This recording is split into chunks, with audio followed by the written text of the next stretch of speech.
You're tuning into Black and White Sports on YouTube. The no-holds-barred truth on sports. The main event starts. All right, Black and White Sports supporters, we're going to talk about Shedeur Sanders. We got a little more insight to what is going on possibly with the New York Giants. Shedeur at 3. And if he's not taking it 3, where does this end up? All right, because there's some fire out there now that the Pittsburgh Steelers, even though Mike Tomlin likes him, that maybe that meeting he had with the Steelers didn't go so great. And I'm thinking to myself, does this guy want to be drafted by anybody? It's strange to me. I just can't figure that out. I really can't. At the end of the day, and I know these are professional athletes, but they're still employees of an owner and a team. So doing a job, performing a function, fulfilling a job duty, which is playing quarterback in the NFL. So I can't figure out not putting your best foot forward for anybody that's willing to draft you into the National Football League. I understand there are some organizations that are more solid than others, and we know that. The Jets are a train wreck. The Giants haven't been good, but at least they got a couple of Super Bowls under the belt in the last 20 years.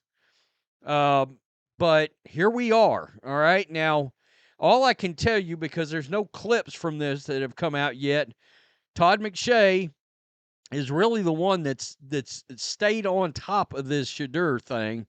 And he dropped a podcast this morning and said something he's been talking about, but he took it even further and really elaborated on the fact that there's real discussion in the Giants building, and there's, I don't want to call it a war, but I mean, what else is it? There's disagreement among, it sounds like, the scouting department and general manager, Joe Schoen, and the coaching staff and Brian Daboll. Now, here's my problem with this. Boy, that's a recipe for disaster if there ever was in an organization. And I'm sorry, but I'm drafting whoever in the hell my coach wants. All right, Brian Daboll, damn good offensive mind. By the way, he didn't pick Daniel Jones. All right, I'd keep that in mind. And if it came down to somebody walking the plank of the two, Joe Schoen's ass is hitting the bricks over that Saquon Barkley trade. That's all there is to it. If I'm John Mara essentially told you, don't get rid of that guy, and you did it anyway. I'm shocked. I'm shocked that both of them are back, frankly. But I'm shocked that the general manager did not understand. That is how an owner actually tells you to don't do something. He's telling you, he's not outright coming out and saying it, but he's giving you the stuff around it to let you know what, for my football life, maybe I shouldn't do this. Even worse, he goes to the Eagles, the dreaded Eagles, the rival, and wins the Super Bowl and has a gargantuan year. I don't get it. So McShay came out this morning. There is real disagreement, I guess, between the coaching staff and the scouting staff and what they're going to do about Shedeur. Now, here's the thing. There's a lot of fire going around that the Saints aren't taking him and the Steelers aren't taking him. So what's going to happen here? Is he gonna get drafted in the back end of the draft because one of these teams that are setting at the beginning of the second trade up and grab him? Because, I mean, and it makes you wonder, number one, we could be looking at one quarterback being drafted in the first round. That's a thing. And the other thing that's absolutely a thing is Jaxson Dart getting taken ahead of Shedeur.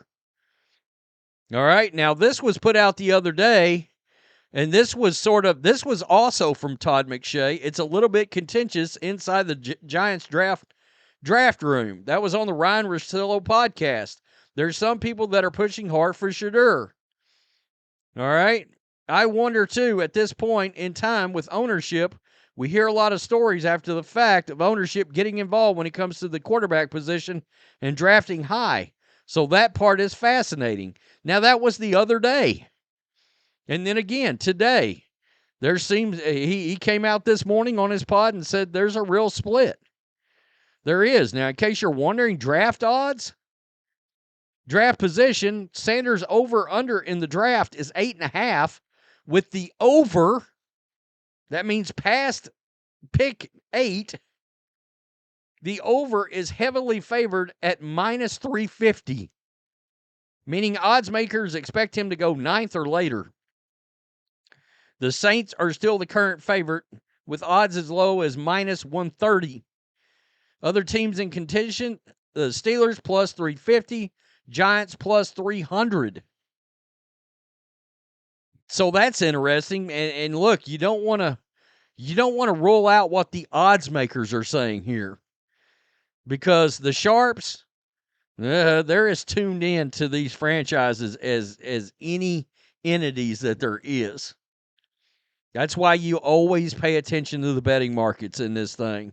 And what are the sharps saying? The reputable ones, let's put it that way. Colorado's Shedeur Sanders continues to be the wildest wild card at the top of the draft.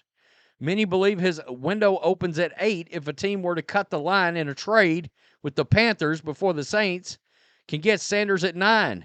The window arguably closes at 21 when the quarterback-desperate Steelers are on the clock.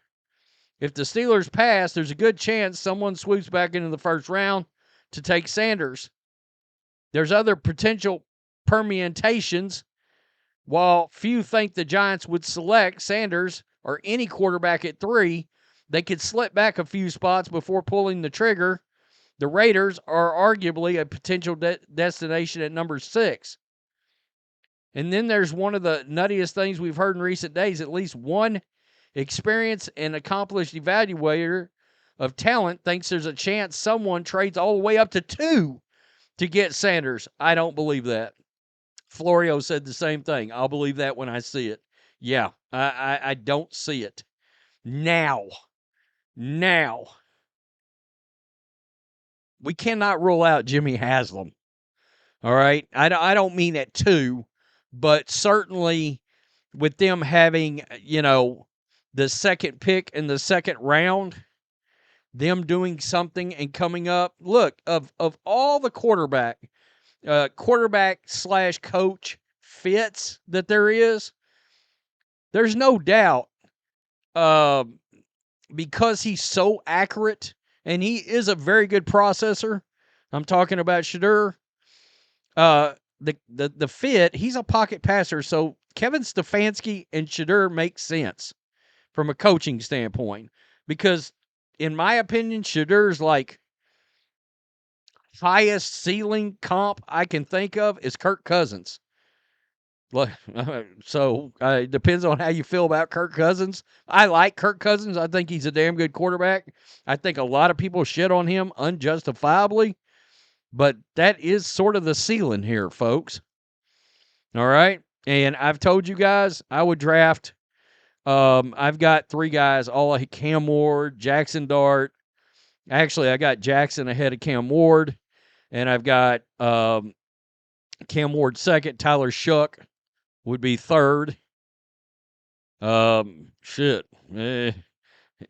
fourth, question mark. It starts getting real damn hazy for me right there. It does. I don't like Kyle McCord as much as everybody else does, so there's that. And I guess we would have to see from there, but tell me what you think. So the double down is there's a war inside the Giants' war room. I'm putting war on the thumbnail. That's all there is to it. Tell me what you think. Peace. I'm out. Till next time. Thanks for watching the show. Be sure to like, comment, and subscribe. Be sure to tune in next time on Black and White Sports.